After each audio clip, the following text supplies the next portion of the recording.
Jangan pernah percaya kepada seseorang yang menyerukan persatuan, yang menyerukan keamanan, yang menyerukan mari kita jaga ketertiban, mari kita jaga keamanan.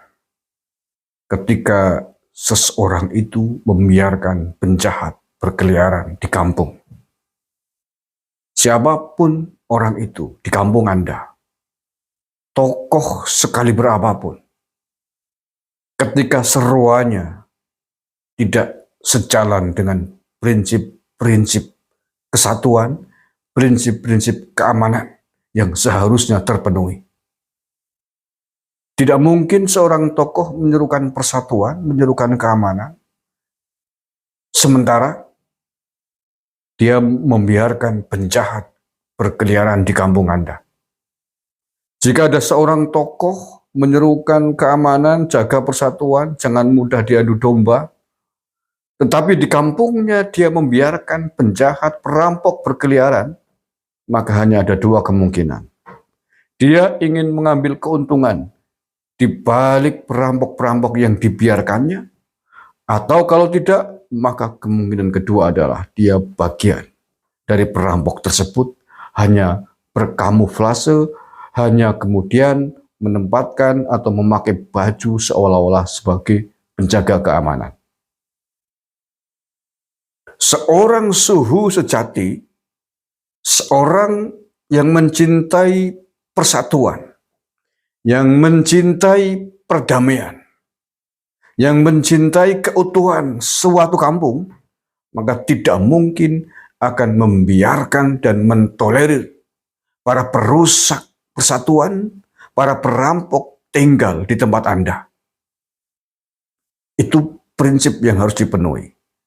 Karena persatuan, keamanan tidak mungkin terwujud ketika di dalam sebuah kampung ada banyak penjahat, ada banyak perampok, ada banyak begal. Ini rumus saja. Dan oleh karenanya lah, termasuk di negara kita ini, di Indonesia ini, di negara yang dinaungi oleh Pancasila, oleh Undang-Undang Dasar 45, negara yang punya Bhinneka Tunggal Ika. Ketika seorang tokoh, seorang suhu menyerukan jangan mudah diadu domba, mari kita jaga persatuan, mari kita jaga keutuhan, tetapi dia membiarkan benalu-benalu bangsa memprovokasi massa, menyerukan buhot kepada negara, menghinakan tokoh-tokoh bangsa ini, maka sama halnya dengan prinsip tadi di awal. Kalau dia tidak sedang mengambil keuntungan dari para benalu bangsa ini, maka patut diduga dia adalah bagian dari benalu-benalu di bumi NKRI ini. Dia menyerukan persatuan, menyerukan bela negara, menyerukan agar tidak mau diadu domba. Hanya sebuah kamuflase, hanya sebuah baju, tipu muslihat, agar kedoknya tidak terbongkar sebagai bagian dari mereka. Menjaga persatuan yang utuh, mengajarkan agar kita tidak diadu domba, maka prinsip yang harus dipenuhi tidak akan pernah mentolerir siapapun yang berusaha mencapik-capik persatuan di negeri ini. Tidak pernah akan membiarkan siapapun yang selalu bikin gaduh di negara ini. Ketika para biang kerok, para benalu bangsa beramai-ramai meneriakan kebencian kepada pemerintah yang sah, meneriakan kepada pengikutnya untuk melawan ini dengan dalih disebut rezim zalim, menyebut pemerintah Indonesia dipimpin oleh kelompok tauhid, menyebut Indonesia tidak sah pemimpinnya, mengajak mengepung istana tapi dibiarkan saja, maka siapapun yang mengajak persatuan tidak layak dipandang dilihat sebagai suhu, sebagai yang benar-benar ingin mewujudkan persatuan. Kalau tokoh ini betul-betul ingin Indonesia bersatu, ingin Indonesia damai, ingin Indonesia tidak mau diadu domba, maka tidak mungkin dia membiarkan siapapun merusak persatuan itu. Siapapun harus ditegur, siapapun harus dikritik keras, siapapun harus diperingatkan, di warning. Siapapun, tidak pilih kasih.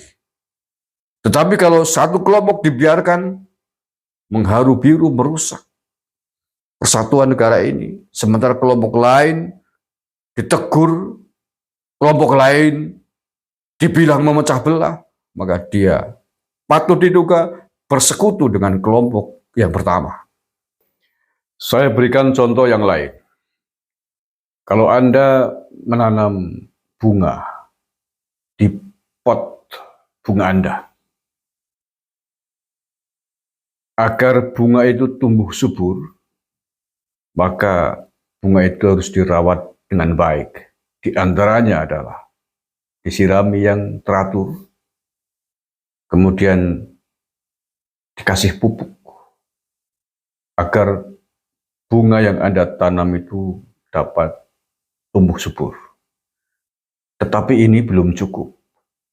Selain tanaman Anda harus disiram dengan air yang cukup, dikasih pupuk biar subur, maka Anda juga harus melakukan satu hal lagi, yakni harus rajin mencabut rumput-rumput pengganggu di sekitar bunga Anda. Kalau Anda tidak melakukan ini, walaupun bunga yang Anda tanam dikasih air, dikasih pupuk, tetapi rumput-rumput pengganggunya dibiarkan, maka apakah mungkin bunga yang ada di pot yang Anda tanam bisa tumbuh dengan baik, tumbuh dengan subur? Tidak akan mungkin. Kalau Anda mengatakan ingin menciptakan bunga yang bagus, yang indah, yang subur, walaupun disiram, walaupun dikasih pupuk, tetapi benalunya, rumput-rumput pengganggunya dibiarkan, tidak dicabut, maka sama saja Anda sedang membiarkan bunga yang Anda tanam mati, ditumbuhi rumput-rumput yang ikut subur karena siraman dan pupuk yang Anda berikan.